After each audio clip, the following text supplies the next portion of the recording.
This is a re-review of a porta potty here for this new home coming up here just off Coast Guard Road here at Emerald Isle, North Carolina. This home has come a long way since I last looked here.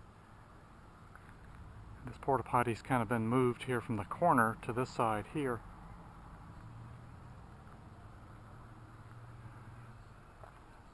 This is a down east.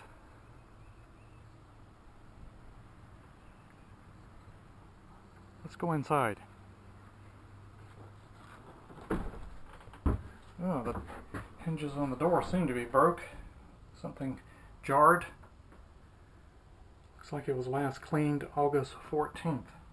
It's actually pretty clean in here. Smells okay. We have a toilet full of stuff. We have one roll of toilet paper and a hand sanitizer.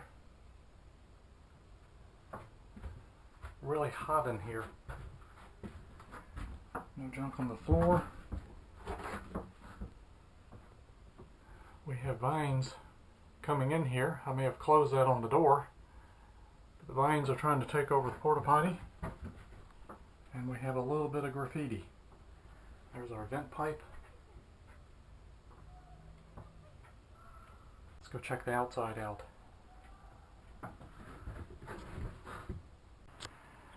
And there's the vine that's growing in here.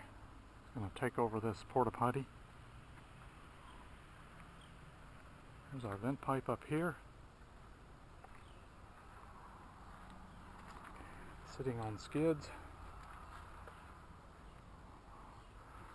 All in all, I give this a big thumbs up. It's not in bad shape. It was just cleaned, looks like. On this new home being constructed here off Coast Guard Road at Emerald Isle, North Carolina.